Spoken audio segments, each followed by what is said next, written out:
Hi guys! Today I'll be doing a short and simple tutorial for basic skin retouching.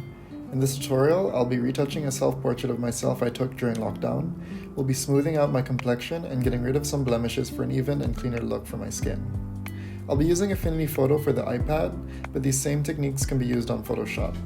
I highly recommend Affinity for the Affinity Suite because unlike the Adobe Suite, Affinity is a single payment license that's valid for life, so you don't have to worry about spending on another subscription fee. It's also available on Windows, Mac OS, or for the iPad like I'll be using now.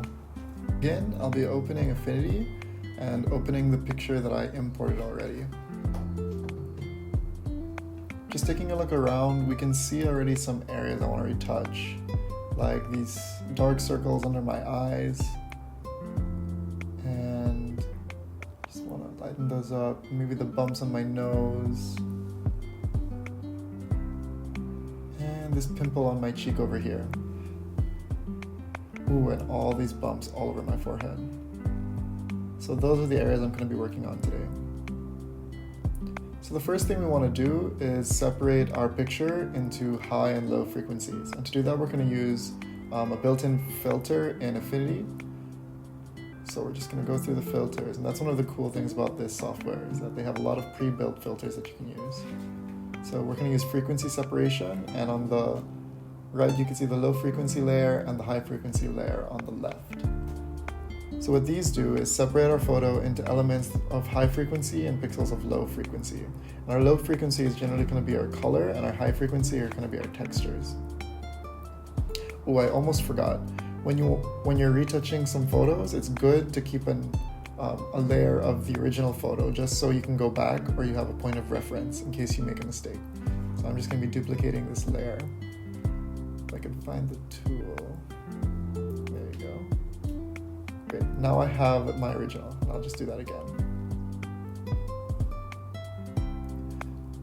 So for the first layer we're going to be working on, we're going to use the low frequency to just touch up my skin color and my complexion. But here you can see in the high frequency, you can see lots of folds in the skin, my lips, and hair really pops out in a high frequency layer.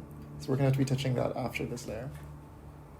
So here in the low frequency layer again, I'm just going to be working on the color around my face. I think I'm going to start with my forehead, but I think this is a good chance to show you one of the easy tools to use, which is the blemish removal tool. So this tool, it's also in Photoshop, and basically when you touch on a point on your face, or really on anywhere in the photo, like over here, you can just see that part disappear. So what this tool does is it uses the surrounding pixels in an image to fill in the spot that you choose. So I'm just going to poke around. You can see how it disappears my moles on my face and how really well it blends in with the rest of my skin. So that's good for small points and small blemishes that you want to touch up on. Now I'm using the healing brush, and this is just like a blemish removal tool, except if you can see that little cross on my screen, that's the seed. It's like a seed that I'm using. So it's sampling from that area of the photo, and as I brush, the seed moves as well. So for this area under my eye, I just want to choose pieces of my skin that's most similar to that area, but I want to choose some parts that are lighter than the dark circle. So I'm just going to keep shading that in and blending it out, just so it looks a bit more natural. I'm going to do the same thing on the other side, and it's good to zoom out just so you're not overdoing it, because you want this to be a subtle edit. You don't want this to look too fake. So I'm just going to work on those dark lines and brighten them up using the surrounding skin. And you have to be very careful when you're using this sort of tool, because as the arrow moves, it can take in a part of skin that you don't want to sample for that area.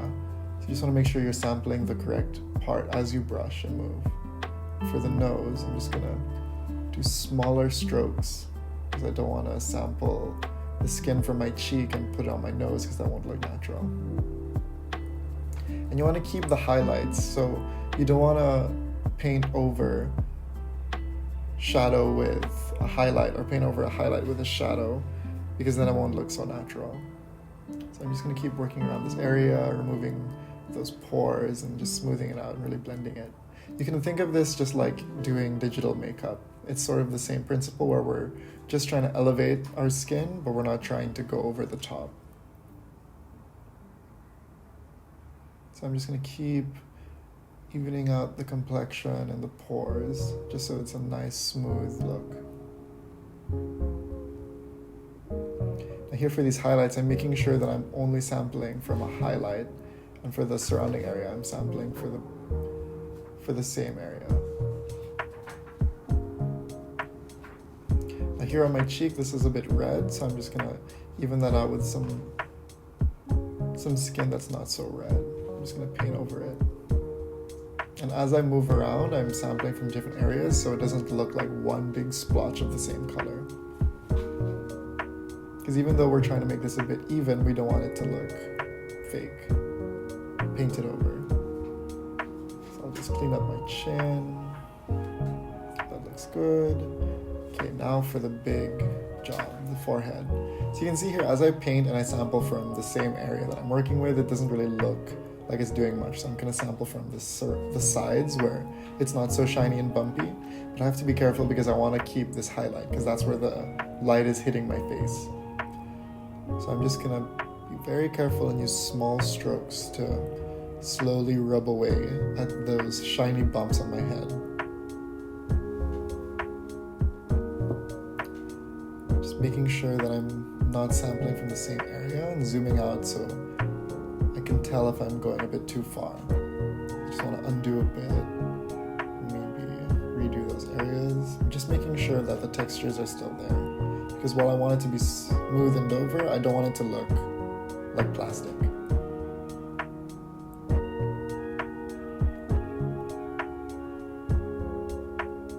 And with skin retouching, while you're doing these really small edits and really small retouches, they all add up together, and in the final photo you'll see the difference. And it's better to work subtly than to throw everything in one go. Just gonna make sure the color is even everywhere. You can see that it's a bit hard to remove some of the bumps because as I'm sampling, it's sampling from old bumps. So it's like pasting new bumps. Just want to make sure that I get all of it. So it's looking a bit better now. It's a bit patchy. I'm not really trying to just do some quick edits. So I'd be more careful because you can see how I got a lot of the bump, but there's still a lot of textures left. Maybe I'll use the blemish removal tool and just spot edit those out since it's a small area. You can see it's doing a really good job. As I tap around, it just disappears because the surrounding pixels are already smoothened over and there's no more bumps.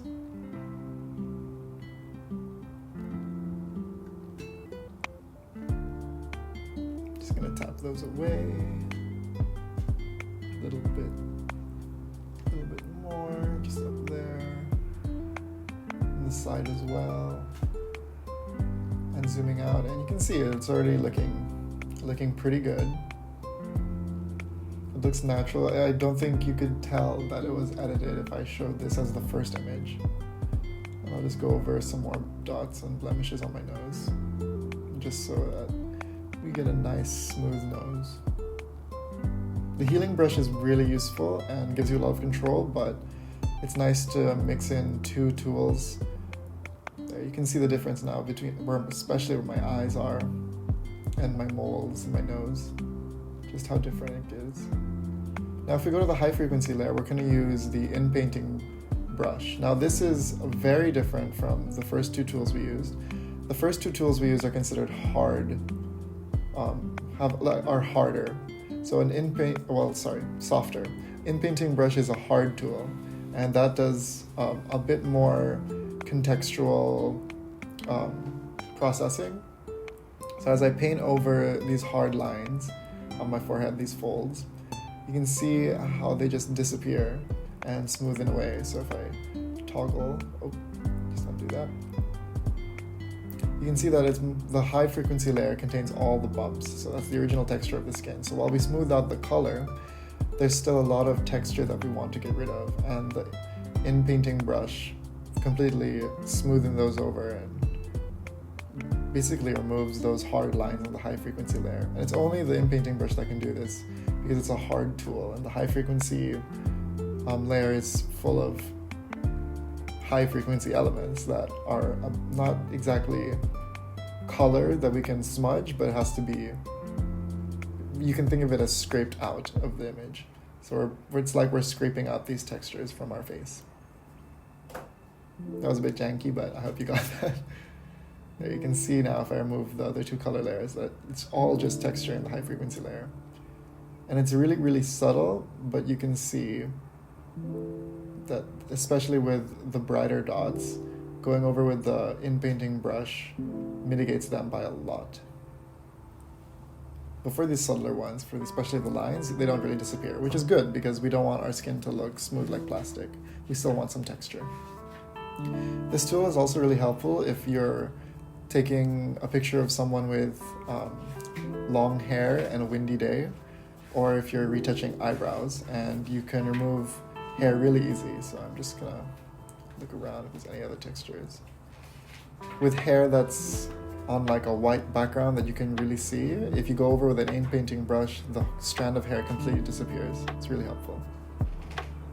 So I'm just gonna go over the bumps on my nose now. The pores, and there you can see that those pores disappear quite a bit. That looks pretty good. I'm just gonna touch around the little hairs around my lip, just so the fuzz is gone. It's a bit noticeable. And the creases, the original creases around my eyes, still a bit there. So the color is completely different, but the texture is still there from the old layer, so I want to get rid of that high frequency layer. And I think I'll do a bit of cleaning up around my eyebrows there. You can see the hairs on the edges and in the middle. I can brush those away just so it's a bit cleaner. There we go. You can see the follicles just disappear under the in-painting brush. But you have to work in small areas. The bigger of an area that you brush over, the more processing power it's going to take, and the less believable the edit will be. So if we go between our original and our edited photo, but first I just have to merge the two frequency layers back together. So I'll just merge them, and now we have our edited layer. And if we just toggle between the original and our edits, original, edit, original, edit, you can see that our skin is a lot more even, the eye bags are gone, the nose is smoothened over, and the bumps on our forehead are nicely smoothened over. And you can barely tell that that there was some retouching. But now that I look at the original, I don't think I'd want to post that. And yeah, that's just some basic skin retouching, and I hope you guys learned something new.